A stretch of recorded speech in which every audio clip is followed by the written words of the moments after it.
The philosopher Ernest Bekker, in his book, The Denial of Death, says that the human situation is so terrifying when you really consider the big picture that to not go mad would amount to another form of madness. Now, the philosopher Kierkegaard has an interesting definition of the schizophrenic, and he compares and contrasts the schizophrenic to the depressive.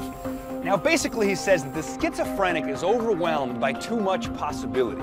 That schizophrenic is privy to too much vision, too much ecstasy. He simply is overwhelmed. He is flooded by an overbearing amount of sense impressions, impregnated with so much meaning, with so much signification, that he is torn apart by the simple fact that there's no possible way that he could ride every single one of those sense impressions. He can't be here and there everywhere. The schizophrenic is torn apart because he simply is obliterated and is not grounded in any way. He is pulled in every possible direction that you can be pulled, unfiltered, terrifying, like a living, wake-walking nightmare.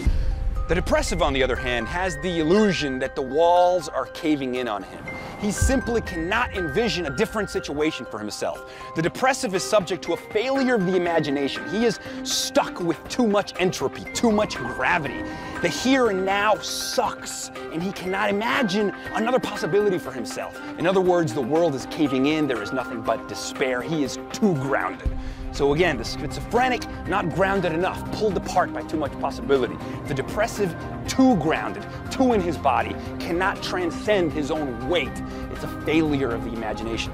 Two contrasts, two extremes, loosely defined, most of us probably finding ourselves somewhere in between, but nonetheless an interesting definition and a creative challenge to each and every one of us. How do we partake in these beatific visions, these ecstatic visions and nightmarish perspectives, and leverage them and try to create a life for ourselves that is, at the very least, filled with a little bit of grace?